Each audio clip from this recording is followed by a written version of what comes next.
warahmatullahi wabarakatuh. Hai, selamat datang di YouTube channel kita, Anak Teknik. Perkenalkan, nama saya Namira. Nama saya Nini. Di video kali ini kita akan bahas tentang dynamic heating process constant hold up. Mau tahu kelanjutannya? Yuk tonton sampai akhir. Dynamic heating process constant hold up, persamaan diferensial, transformasi Laplace, dan transfer function. Sebelum kita masuk ke dalam topik utama, teman-teman tahu nggak sih apa itu pengendalian proses? Bisa dilihat di layar sebelah kita.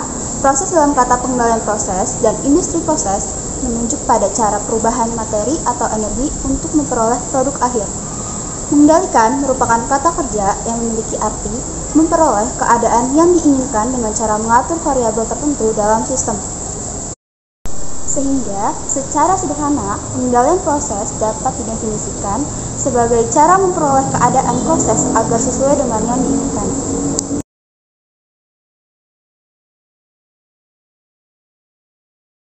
Apa sih tujuan dari pengendalian proses?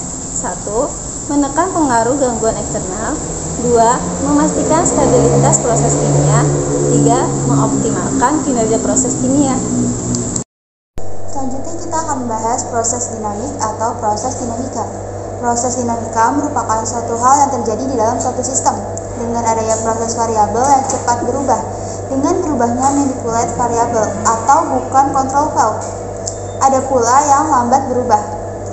Ada proses yang sifatnya lambat, ada yang reaktif, ada yang mudah stabil, dan ada yang pula yang mudah menjadi tidak stabil, sehingga pengendalian proses yang akan berbeda-beda.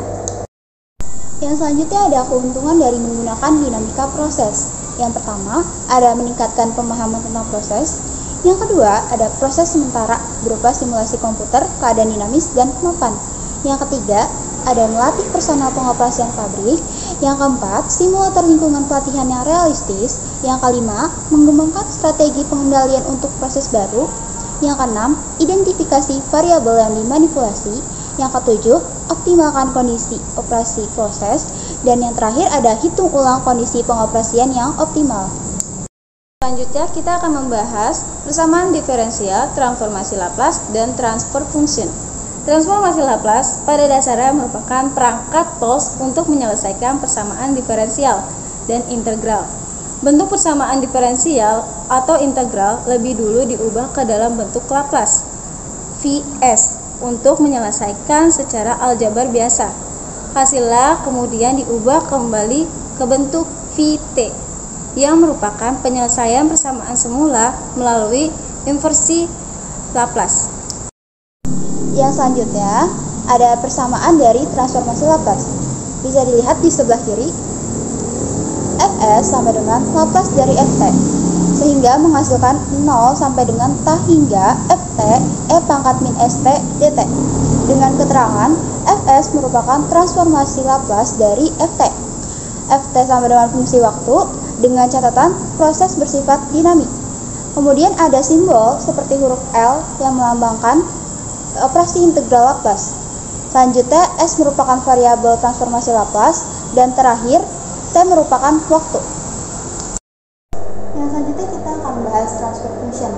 Transfer function dapat didefinisikan sebagai perbandingan antara bentuk Laplace output proses terhadap Laplace input proses ketika semua kondisi awal diasumsikan sama dengan 0, seperti digambarkan dalam bentuk diagram blok di sebelah kanan. Selanjutnya kita masuk ke papan tulis anak teknik. Di sini terdapat contoh pemanasan dalam tangki. Mula-mula, suhu atau temperatur awal masuk disebut TI, kemudian flow rate disebut dengan WI. Dipanaskan dengan menggunakan Q dalam tangki berpengaduk supaya suhu atau temperaturnya merata, sehingga T dalam tangki sama dengan T keluar. Pada proses pemanasan dalam tangki kali ini, kita asumsikan bahwa volume dan rho-nya konstan, sehingga massa balance-nya menjadi akumulasi sama dengan in dikurang out. Karena proses kali ini termasuk ke dalam proses dinamik atau proses dinamika, kita masukkan akumulasinya menjadi rho dikali dV per dt sama dengan Rho dikali WI dikurang Rho dikali W. Karena sebelumnya telah kita bicarakan bahwa Rho diasumsikan konstan, maka Rho bisa dicoret secara bersamaan. Dan Rho dikali dV per dt menghasilkan 0, sehingga mass balance-nya menjadi WI sama dengan W. Oke, selanjutnya kita masuk ke dalam energi balance. Di awal sudah kita sebutkan bahwa asumsi dari volume dan juga Rho konstan, tapi CP-nya di sini juga akan konstan. Persamaannya akumulasi sama dengan in dikurang out. Akumulasinya rumusnya MCP delta T. Kemudian M-nya sendiri ada Rho dikali V. CP-nya tetap, kemudian ada perubahan T. Sehingga D T besar per D T kecil. In-nya sendiri ada Rho dikali WI dikali TI dikurang T reference. Kemudian ada tambahan energi lain yaitu panas atau Q. Terus selanjutnya kita kurang dengan out-nya yaitu ada Rho dikali W dikali T dikurang T reference. Sehingga hasil akhir dari energi balance di sini didapatkan Rho dikali W dikali TI dikurang T ditambah Q. Selanjutnya kita akan masuk ke dalam transfer function-nya. Sebelumnya kita sudah mendapatkan persamaan dari neraca massa dan juga neraca energinya atau mass balance dan mass energi.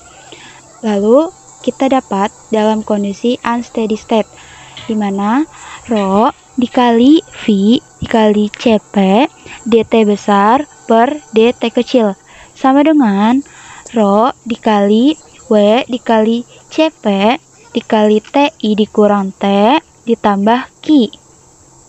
Dari persamaan transfer function yang udah kita miliki, kita dapat langsung mengubahnya nih menjadi transformasi Laplace. Caranya gimana? Kita lihat terlebih dahulu. T yang ada di sini, apakah T-nya pangkat 1 atau pangkat 2? Jika pangkat 1, maka bisa dikatakan linier, di mana persamaan ini yang kita tadi sudah sebutkan bahwa unsteady state, langsung kita kurangi dengan persamaan steady state. Gimana sih persamaan dari kondisi steady state? Sebenarnya nggak jauh berbeda dengan unsteady state, hanya di dt-nya saja dan juga di Q. Nah, di sini bisa kita lihat untuk persamaannya steady state menjadi Rho dikali V CP D T steady state per dt kecil sama dengan Rho dikali W CP dikali T steady state I dikurang T ditambah Q steady state. Nah, kemudian di sini kalau kita steady state kondisinya, maka otomatis tidak ada perubahan atau sama dengan 0 pada perubahan T-nya atau di dt. Kemudian di sini akan menghasilkan Rho dikali V CP dikali D T dikurang T steady state per dt kecil sama dengan Rho dikali W dikali CP dikali TI steady state dikurang TI steady state kemudian dikurang T steady state. Kemudian ditambahkan dengan Q dikurang Q steady state. Oke, selanjutnya kita masuk ke persamaan yang bisa kita ringkas atau di sini akan terjadi deviasi variabel. Contohnya seperti T dikurang T steady state itu bisa disimbolkan dengan T aksen. Kemudian TI dikurang TI sama dengan TI aksen. Terus selanjutnya ada Q dikurang Q steady state sama dengan Q. Nah, ini disebutnya sebagai deviasi variabel atau penyimbolan terhadap beberapa persamaan. Sehingga persamaannya akan menjadi lebih ringkas seperti berikut, di mana Rho dikali V dikali CP dikali D T besar aksen per dt kecil sama dengan Rho dikali W dikali CP dikali TI aksen dikurang T aksen ditambah Q aksen. Sekian dulu ya episode kali ini. Semoga bermanfaat. Kalau kalian ada saran untuk tes video kita, silahkan tulis di kolom komentar ya. Dan jangan lupa like, comment, and subscribe. Karena itu bentuk support dari kalian untuk kita. See you in next video. Wassalamualaikum warahmatullahi wabarakatuh. Aigo.